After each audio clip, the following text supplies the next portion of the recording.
열왕기상 11장. 솔로몬 왕은 다른 여러 나라 여자들을 좋아했습니다. 솔로몬은 파라오의 딸을 좋아했을 뿐만 아니라 모압 여자, 암몬 여자, 에돔 여자, 시돈 여자, 헷 여자도 좋아했습니다. 여호와께서 전에 이스라엘 백성에게 이렇게 말씀하셨습니다. 너희는 다른 나라의 백성과 결혼하지 마라. 그들과 결혼하면 그들이 너희의 마음을 돌려놓아 너희가 그들의 우상을 섬기도록 만들 것이다. 그러나 솔로몬은 이 여자들과 사랑에 빠졌습니다. 솔로몬은 700명의 후궁과 300명의 첩을 두었습니다. 솔로몬의 아내들은 솔로몬의 마음이 하나님으로부터 멀어지도록 만들었습니다. 솔로몬이 늙어감에 따라 그의 아내들은 그의 마음을 돌려 다른 우상들을 섬기게 했습니다. 솔로몬은 그의 아버지 다윗처럼 여호와를 참되게 섬기지 못했습니다. 솔로몬은 시돈 백성의 여신 아스다롯을 섬겼습니다. 그리고 암몬 사람들이 섬기는 역겨운 신인 밀곰에게 예배했습니다. 이처럼 솔로몬은 여호와께서 보시기에 악한 일을 저질렀습니다. 솔로몬은 그의 아버지 다윗처럼 여호와를 참되게 섬기지 않았습니다. 솔로몬은 예루살렘 양쪽 언덕 위에 산당을 지었습니다. 그곳에서 모압 사람들은 역겨운 신인 그모스를 섬겼고 암몬 사람들은 역겨운 신인 몰렉을 섬겼습니다. 솔로몬은 외국인 아내 모두에게 이와 같은 일을 해주었습니다. 그래서 그 아내들은 자기들의 신에게 향을 피우고 제물을 바쳤습니다. 여호와께서는 솔로몬에게 2번이나 나타나셔서 다른 신을 섬기지 말라고 말씀하셨습니다. 그럼에도 솔로몬이 이스라엘의 하나님 여호와를 따르지 않자 여호와께서 솔로몬에게 분노하셨습니다. 여호와께서는 솔로몬에게 다른 신을 따르지 말라고 명령하셨지만 솔로몬은 여호와의 명령에 복종하지 않았습니다. 그래서 여호와께서는 솔로몬에게 너는 나와 맺은 언약을 어기고 내 명령을 따르지 않았다. 그러므로 나는 네 나라를 너에게서 빼앗아 네 신하에게 줄 것이다. 그러나 네가 살아있는 동안에는 그렇게 하지 않겠다. 왜냐하면 내가 네 아버지 다윗을 사랑하기 때문이다. 네 아들이 왕이 될 때에 이 나라를 갈라놓겠다. 나라 전체를 다 빼앗지 않는 것은 내 종 다윗과 내가 선택한 성 예루살렘을 위해서 한 지파를 네 아들에게 남겨주어 다스리도록 하기 위함이다. 라고 말씀하셨습니다. 그때 여호와께서 에돔 사람 하닷을 일으켜 솔로몬의 적이 되게 하셨습니다. 하닷은 에돔의 왕족이었습니다. 전에 다윗이 에돔에 있을 때에 다윗의 군대 사령관이었던 요압이 죽은 사람을 묻어주려고 갔다가 에돔의 남자들을 다 죽인 일이 있었습니다. 요압과 모든 이스라엘 백성은 에돔에 6달 동안 머물러 있으면서 에돔의 남자들을 다 죽였습니다. 그때 아직 어린아이였던 하닷은 그의 아버지의 신하들과 함께 이집트로 도망쳤습니다. 그들은 미디안을 떠나 바란에 이르렀습니다. 그들은 바란에서 몇 사람을 데리고 이집트로 가서 이집트 왕 파라오를 만났습니다. 파라오가 하닷에게 집과 땅과 먹을 것을 주었습니다. 파라오는 하닷을 매우 좋아하여 자기 아내 곧 다브네스 왕비의 동생을 그의 아내로 주었습니다. 그들은 그누밧이라는 아들을 낳았고 다브네스 왕비는 그누밧을 왕궁에서 길렀습니다. 그래서 그누밧은 왕의 자녀들과 함께 자랐습니다. 하닷은 이집트에 있는 동안 다윗이 그 조상의 무덤에 묻힌 것과 군대 사령관인 요압이 죽었다는 소식을 듣고 파라오에게 말했습니다. 나를 보내주십시오. 내 나라로 돌아가고 싶습니다. 그러자 파라오가 말했습니다. 왜 네 나라로 돌아가려고 하느냐? 내가 너에게 잘못한 것이라도 있느냐? 하닷이 대답했습니다. 아닙니다. 그냥 돌아가게 해주십시오. 하나님께서는 또 엘리아다의 아들 르손을 일으켜서 솔로몬의 적이 되게 하셨습니다. 르손은 자기의 주인인 소바왕 하다데셀로부터 도망친 사람입니다. 다윗이 소바의 군대를 물리친 뒤에 르손은 사람들을 모아 작은 군대를 만들고 그들의 지도자가 되었습니다. 르손과 그 무리들은 다마스커스로 가서 살다가 르손을 다마스커스의 왕으로 세웠습니다. 르손은 아람을 다스리면서 이스라엘을 미워했습니다. 그래서 르손은 솔로몬이 살아있는 동안 끊임없이 이스라엘을 괴롭혔습니다. 르손과 하닷은 계속하여 이스라엘을 적으로 삼고 미워했습니다. 느밧의 아들 여로보암은 솔로몬의 신하였습니다.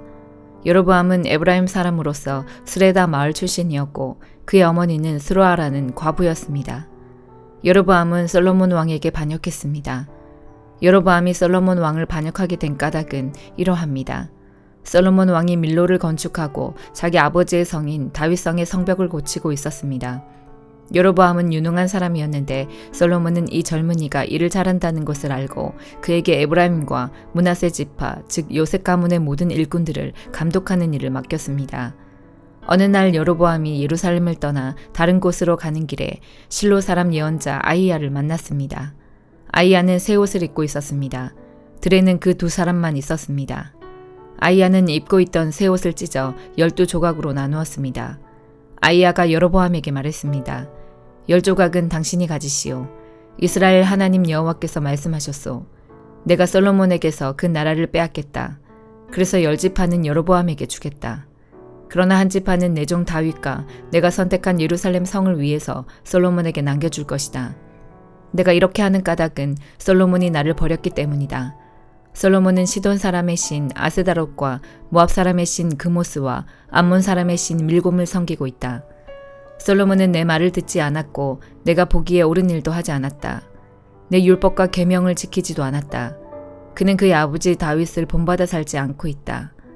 그러나 내가 선택한 내 종 다윗이 내 계명과 규례를 지킨 것을 생각하여 솔로몬이 살아있는 동안에는 그의 나라를 다 빼앗지 않고 왕으로 있게 해주겠다. 그의 아들로부터 이 나라를 빼앗아 10지파를 너에게 주겠다. 솔로몬의 아들에게는 한 지파를 남겨주어 계속 다스리게 할 것이다. 그래서 내가 내 이름을 두려고 선택한 성 예루살렘에서 다윗의 후손이 계속해서 나라를 다스릴 수 있게 하겠다. 여로보암아, 나는 너를 선택하여 네가 원하는 모든 것을 다스릴 수 있도록 할 것이다. 너는 온 이스라엘을 다스리는 왕이 될 것이다.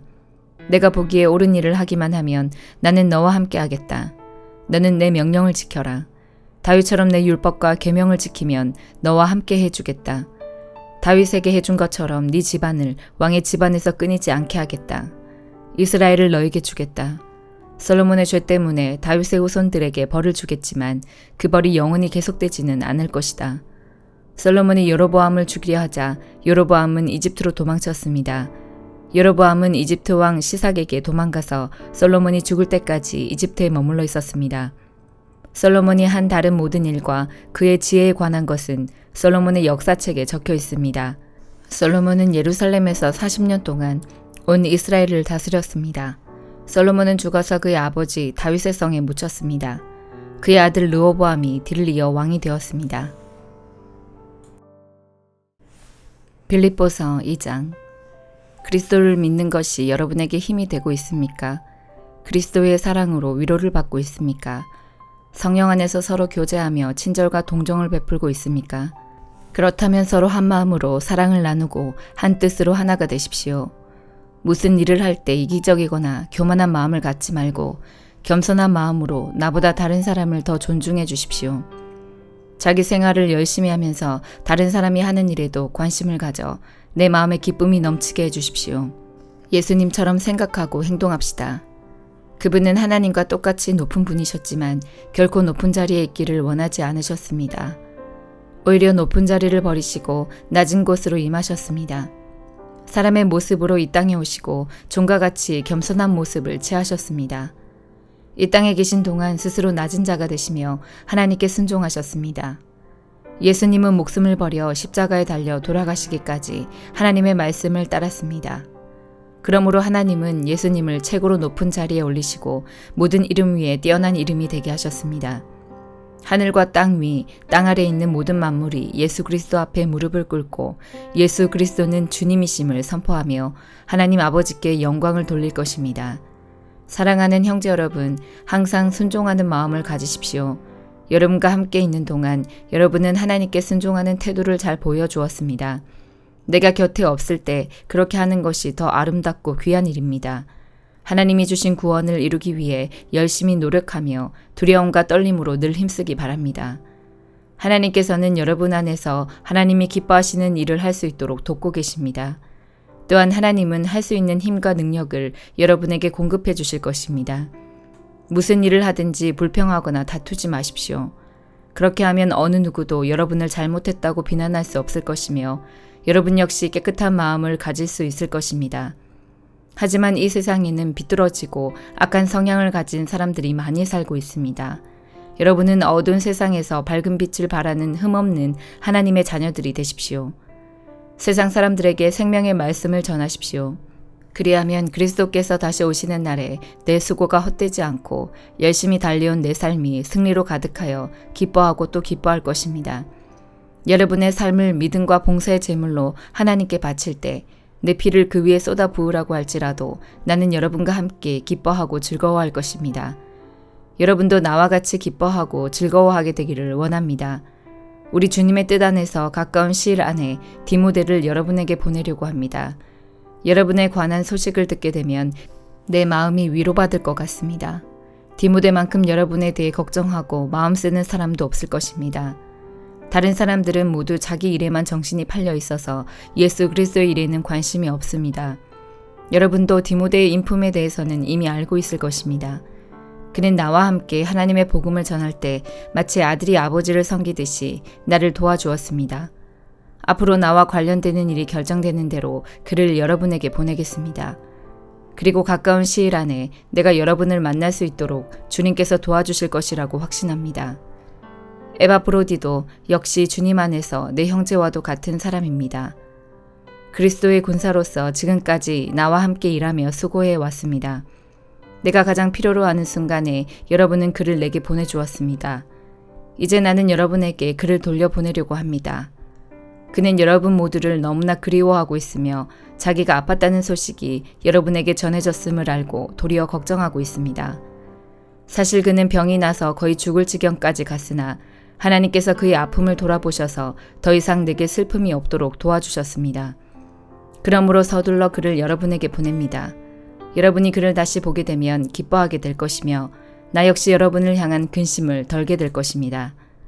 주님 안에서 큰 기쁨으로 그를 맞이하고 에바브로디도와 같은 사람들을 귀하게 여겨주십시오. 그는 그리스도를 위해 위험을 무릅쓰고 일하다가 거의 죽을 뻔한 지경에 이르렀습니다.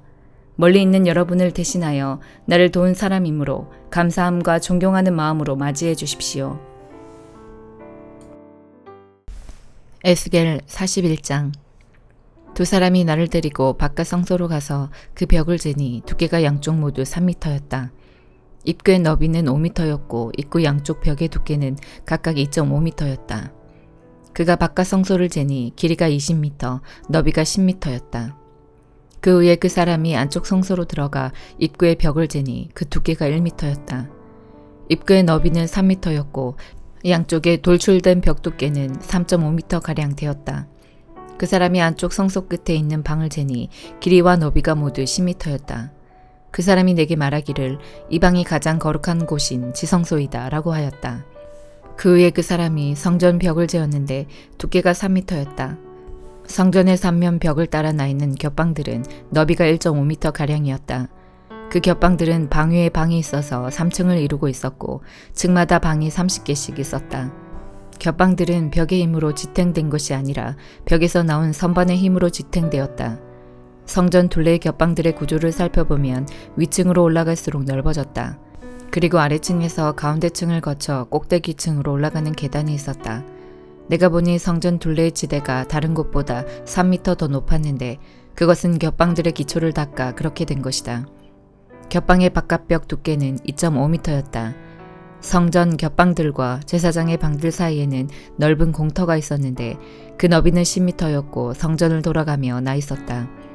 겹방의 문은 공터 쪽으로 나 있는데 한 문은 북쪽으로 다른 문은 남쪽으로 나 있었다. 성전 주위의 이 공터의 너비는 2.5미터였다. 서쪽으로 성전 뜰을 마주하고 있는 건물이 있는데 그 너비는 36미터였고 벽의 두께는 모두 2.5미터였고 건물의 길이는 45미터였다. 그 사람이 성전을 재었더니 길이가 50미터였다. 성전 뜰과 건물과 벽을 모두 합한 길이도 50미터였다. 성전 동쪽과 그 뜰의 너비도 50미터였다. 그 사람이 서쪽으로 성전 뜰을 마주하고 있는 건물과 겹방들의 길이를 재니 합해서 50미터였다. 바깥 성소, 안쪽 성소, 그리고 뜰을 마주보고 있는 현관, 그리고 문간, 좁은 창문들과 복도에 나무 판자를 대놓았는데 바닥에서 창문이 있는 곳까지 모두 나무 판자를 대놓았다. 안쪽 성소를 들어가는 입구 바깥쪽 위에 그리고 안쪽 성소와 바깥쪽 성소 둘레에도 나무 판자를 대놓았다. 그 나무 판자에는 날개 달린 생물인 그룹과 종려나무의 조각이 있었는데 그룹 사이에 종려나무가 있었고 그룹은 모두 두 얼굴을 가지고 있었다. 하나는 사람의 얼굴이었고 다른 하나는 사자의 얼굴이었는데 각각 종려나무를 바라보고 있었다. 성전 벽 전체가 다 이와 같았다. 성전 바닥부터 문 위까지 성소의 벽마다 종려나무와 날개 달린 생물인 그룹이 조각되어 있었다. 바깥 성소의 벽은 사각형이었다. 가장 거룩한 곳인 지성소의 정면에는 나무재단처럼 보이는 것이 있었는데 높이는 1.5m가량, 너비는 1m가량이었다. 그 모서리와 받침대와 옆부분은 모두 나무로 되어 있었다. 그 사람이 내게 말했다. 이것은 여호와 앞에 놓는 상이다. 바깥 성소와 안쪽 성소에는 이중문이 나 있었다. 문마다 문짝이 2개 있었고 그것은 밀어서 여는 문이었다. 바깥 성소의 문에도 성전 벽에 새겨진 것과 같이 날개 달린 생물인 그룹과 종려나무 조각이 새겨져 있었다. 그리고 성전 현관 앞에는 나무 지붕이 있었다. 현관의 양쪽 벽에는 종려나무가 조각된 좁은 창문들이 있었고 성전 겹방들에도 돌출된 조각들이 있었다. 시편 92편.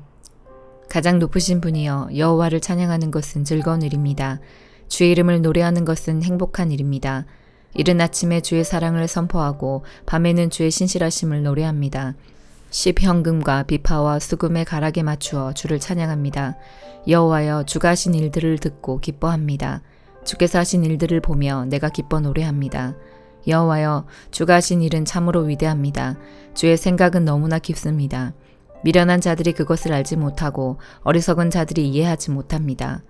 악한 자들이 풀처럼 쑥쑥 자라고 악을 행하는 자들이 잘 되는 것처럼 보이지만 그들은 영원히 망하고 말 것입니다. 여호와여 주는 영원히 높임을 받으실 분이십니다. 여호와여 주의 원수들은 반드시 망할 것입니다. 악을 행하는 자들도 모두 다 흩어지게 될 것입니다. 그러나 주는 나의 뿔을 들소처럼 강하게 하셨으며 내게 신선한 기름을 부어주셨습니다. 내가 2눈으로 적들이 전쟁에 패하는 것을 보고 2귀로 악한 원수들이 도망치는 소리를 들었습니다. 의로운 자들은 종려나무처럼 무성하며 레바논의 백향목처럼 울창할 것입니다. 그들은 마치 여호와의 성전들의 심기운 나무처럼 우리 하나님의 정원에서 우거지게 될 것입니다. 그들은 늙어서도 열매를 맺으며 항상 싱싱하고 푸를 것입니다. 그들은 여호와는 올바르시다. 주는 나의 바위이시며 그분께는 구분대가 없다라고 말할 것입니다. 시편 93편. 여호와께서 위엄으로 옷 입으시고 세상을 다스리십니다. 여호와께서 위엄으로 옷 입으시고 능력의 띠를 두르셨습니다. 세상이 굳게 서고 흔들림이 없습니다. 주의 보좌가 옛적부터 굳게 서 있습니다. 주는 영원부터 계신 분이십니다. 여호와여 바다가 뛰놉니다. 바다가 출렁이며 소리를 높이고 철썩거리며 큰 물결을 일으킵니다. 높은 곳에 계신 여호와의 능력은 더욱 강하십니다. 큰 물결이 치는 소리보다 세시고 파도가 깨어지는 소리보다 더 강하십니다. 여호와여 주의 법도는 굳게 서 있습니다. 주의 집은 영원히 거룩함으로 가득 차 있습니다. 아멘.